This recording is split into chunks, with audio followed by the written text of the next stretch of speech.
Assalamualaikum warahmatullahi wabarakatuh. Bismillah, alhamdulillah, wassalatu ala rasulillah, wala hawla wala quwata illa billah. Hadirin yang rahmatullah subhanahu wa ta'ala, di antara keistimewaan agama Islam adalah kemudahan hambanya untuk menjumpai Allah Subhanahu wa Ta'ala. Jadi mudah sekali untuk bisa berjumpa dengan Allah itu. Kalau kita ingin ketemu dengan teman atau kerabat yang sudah jadi orang gitu ya, kadang-kadang kita sulit kan. Kita mesti appointment waktunya, kapan bisa ketemu kan, tanggal berapa, hari apa, jam berapa. Tapi kalau dengan Allah Subhanahu wa Ta'ala enggak. Kapan Bapak mau bisa jumpa dengan Allah Subhanahu wa Ta'ala. Ya. Bahkan kalau kita pengen ketemu dengan teman itu, tempatnya kan ditentukan. Di sini ya ketemunya, janjian di kantor, di rumah, atau di kafe, ya, janjian. Dengan Allah enggak perlu. Di mana aja kita bisa ketemu Allah Subhanahu wa Ta'ala. Waktunya kapan? Kita semaunya kita. Kapan kita bisa? Allah siap berjumpa dengan kita. Di mana aja tempatnya? Ya. Tempat yang mewah, yang sederhana, yang jelek sekalipun Allah bisa kita jumpai. Ya. Hanya memang ada waktu yang istimewa. Allah sediakan fasilitas kepada kita. Kapan sembarang waktu boleh, tapi Allah menyiapkan waktu. Kata Imam Muslim, bahkan di dalam Bukhari juga kita temukan. Rasul berkata, yanzilu Rabbuna tabaraka wa ta'ala kulla yaumin ila samai dunya hina yabqa sulusayil lail akhir. Waqala mayyad'uni fastajibulah wa may yas'aluni fa'tiyahu wa may yastaghfiruni faghfirulah. Muttafaqun alaih. Kata Rasulullah, sesungguhnya Allah Subhanahu wa Ta'ala itu turun setiap hari ke langit dunia pada sepertiga akhir setiap malam. Ya. Allah Subhanahu wa Ta'ala turun setiap hari, ya, pada sepertiga akhir setiap malam. Allah turun tidak bengong turun, tidak.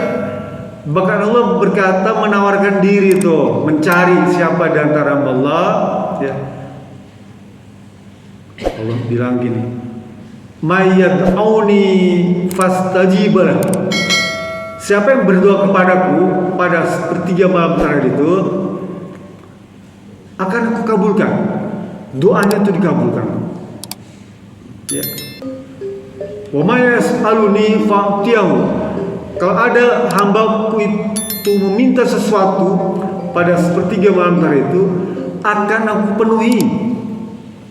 Janji Allah, akan aku penuhi kalau dia minta sesuatu kepadaku. Bahkan kalau dia minta ampunan, akan aku ampuni. Kalau kita sudah tahu penjelasan Allah nih, dia bikin pengumuman tuh, siapa saja yang berdoa kepadaku pada sepertiga malam terakhir, akan aku kabulkan. Yang meminta sesuatu akan aku penuhi. Yang mengampunan akan aku ampuni. Allah yang kasih tahu sendiri. Kenapa fasilitas itu tidak kita gunakan? Nah, kan manusia ini tidak luput daripada kebutuhan, kekurangan, keterbatasan, ya, kekhilafan, kekeliruan, kesalahan. Itu fasilitas yang Allah siapkan kepada kita untuk menjawab segala macam keinginan kita. Sehingga jangan sampai kemudian diabaikan begitu saja. Allah sudah ngasih peluang, kita nggak mau. Dan istimewanya Allah nih Pak, kalau kita meminta sesuatu, ya nggak ada batas. Kita minta sama temen nih, jangan kan temen lah, ke saudara lah, ke adik, ke kakak, ke orang tua sekalipun. Bapak minta sesuatu, dikasih batas, ada limit. Ya. Waduh, nggak bisa nak, nggak bisa mas, nggak bisa kak, nggak bisa dek, ya. Nggak bisa bro. Ya. Ada batasnya tuh. Tapi minta sama Allah, ya. Nggak ada batas minta. Tadi sama teman baru minta aja dia sudah kasih batasan. Kayaknya itu nggak sanggup deh penuhi. Belum ngasih tuh Pak, baru kita ngomong aja dia udah jawab tuh. Nggak bisa. Tapi sama Allah kita boleh meminta sesuatu apa aja sepuas-puasnya. Waktunya bebas, tempatnya bebas, dan permintaannya bebas apa aja. Bahkan yang mustahil pun Allah akan penuhi.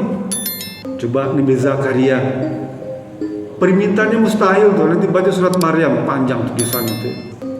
Ya. Nabi Zakaria itu sudah umur 100 tahun, istrinya mandul. Ya. Tapi dia gak pernah bosan minta pada Allah. Allah jawab dalam surat Maryam al-4 itu, "Akum bidu'aika rabbi syaqiyya." Ya. Ya Rabb, sesungguhnya Engkau tidak pernah menolak doaku. Allah kabulkan. Ya. Permintaan yang mustahil Allah kabulkan. Apalagi permintaan kita yang tidak mustahil, yang logis, yang masuk akal, Allah kabulkan. Ya.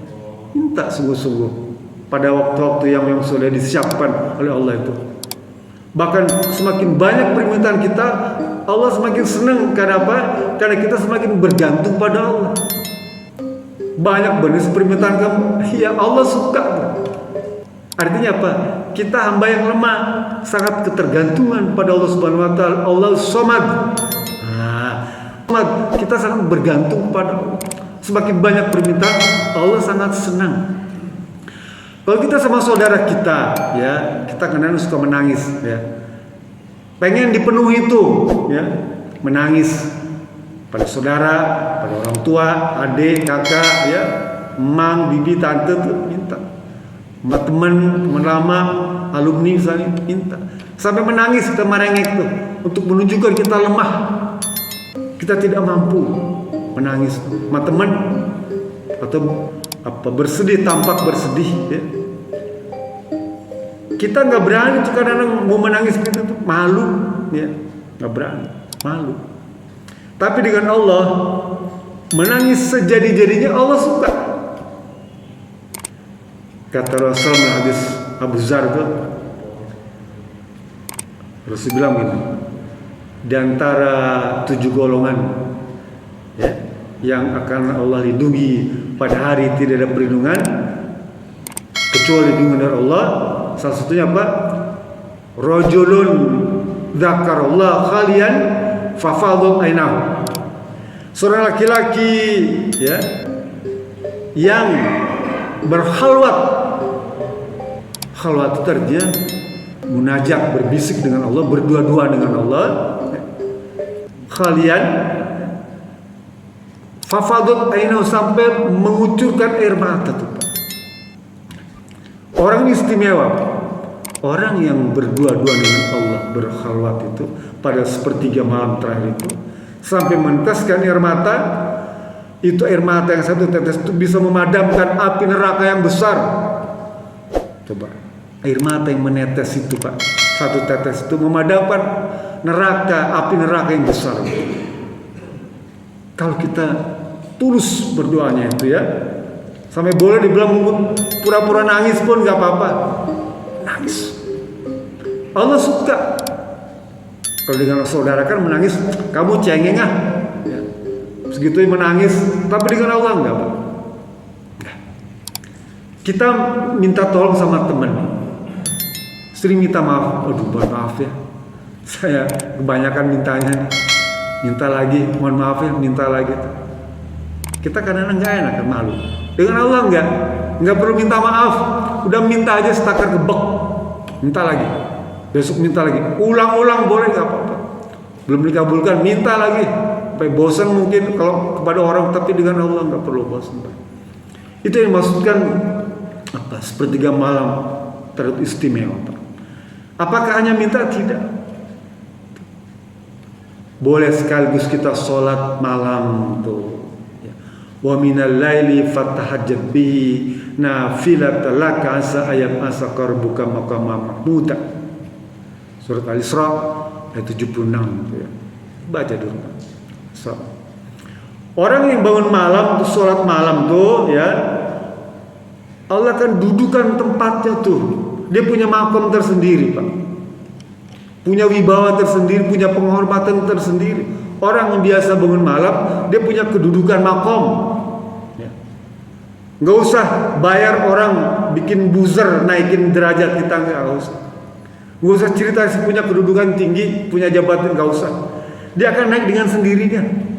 Orang akan hormat dengan kita, Pak. Orang akan segan dengan kita, Pak. Kalau Bapak nanti sering sholat malam, orang akan segan dengan kita, Pak. Bukan segan takut, tidak. Hormat. Nah, itu otomatis dengan sendirinya. Kalau Bapak merasakan, saya kok agak segan dengan Bapak ini, itu kan efek sholat malam satu di antaranya. Bukan karena dia punya kekayaan tinggi, bukan karena jabatan tinggi, tidak. Atau bukan karena dia jadi pemberani, kita jadi takut, tidak. Tapi karena Allah mengangkat derajatnya, sehingga kita diketuk oleh Allah untuk hormat kepada dia. Jadi biasakan sholat malam itu, ya. Bahkan dalam hadis lain, di antara syarat untuk masuk surga apa? Sholul lail wa nasu niyam. Salat malam sementara orang ini sedang tidur. Kan ada 4 tuh. Afsyus salam, wa iqamut ta'am, silur arham, sholul lail wa nasu niyam. Yudkhulul jannata bisalam. Ya. Sering mengucapkan salam. Ya. Kemudian sering berbagi makanan. Sering bersilaturahmi, sering sholat malam, harus bilang pasti orang ini dimasukkan surga dengan selamat, bisalam. Coba tuh, masuk surga orang ini Pak disambut para bidadari itu. Karena istimewa, dia sering sholat malam tuh. Kalau begitu, kenapa kita kemudian menghabiskan waktu kita untuk tidur? Ya, malam-malam itu. Kenapa tidak dipotong dengan sholat 2 rakaat setidaknya? Enggak lama, cuma 5 menit aja. Ya. Kalau muafdal bagus nih, saya ajarkan bangun tidur, ya, kemudian baca doa bangun tidur, ya, baca doa bangun tidur itu, berwudu, sholat syukur wudu. 2 rakaat ya, syukur wudu. Jangan lupa tuh, syukur wudu 2 rakaat. Sambung tahajud 2 rakaat. Sambung salat hajat 2 rakaat. Sambung salat istikharah 2 rakaat. Sambung salat taubah 2 rakaat. Ya. Sambung salat witir 3 rakaat. 13 rakaat. Itu cakep, Pak. Bapak 13 rakaat itu celengan deposito Bapak untuk akhirat nanti kelak. Itu udah cakep banget udah ya. 13 rakaat itu ya untuk bekal menghadap Allah Subhanahu wa taala. Kalau Bu Abdul lagi baca Quran, setelah itu sampai qibla fajar, sambung salat fajar, sambung subuh, wah udahlah Bapak akan merasakan yang nggak mungkin terjadi ya. Asal itu terjangkau, Allah wujudkan ya. Saya banyak mengajar dan ini saya ajarkan semua kepada murid-murid saya. Alhamdulillah rata-rata mereka berhasil ya. Yang sekolah, belajar, yang kuliah, yang bekerja, yang berdagang, yang bertani, yang beternak, saya ajarkan rahasia hidup ya. Mereka akan temukan keajaiban dalam hidup. Caranya itu saja, bangun malam. Sekalipun itu sholat sunnah, tapi itu istimewa, Pak. Tentu saja yang wajib sudah dikerjakan, ya. Yang wajib, yang 5 waktu sudah Bapak kerjakan. Ini nafilah saja, ya. Nafilah tambahan, tapi tambahan ini menentukan kesuksesan kita. Karena kalau yang wajib saja Allah kasih yang pokok-pokok modalnya. Dia cuma ibadahnya wajib-wajibnya doang. Saya kasih standar aja pokok-pokoknya. bikin ibadah bukan untuk Allah, untuk kita yang istimewa, ya istimewa, sehingga Allah yang membalas istimewa juga, gitu ya. Dan itu logis, rasional. Memang Islam agama yang rasional, yang logis, Pak ya. Sehingga manfaatkan, apalagi di sisa umur yang udah tua-tua begini ya, manfaatkan betul tuh Pak. Sepertiga malam terakhir itu nggak lama Pak, paling lama kalau 13 rakaat itu setengah jam lah selesai itu, sebentar aja, tidur lagi boleh, nggak apa-apa. Mungkin itu yang bisa saya sampaikan pada kesempatan siang hari ini. Lebih kurang mohon maaf. Fattakum sata'atum walafu minkum billahi bisabilillah. Assalamualaikum warahmatullahi wabarakatuh.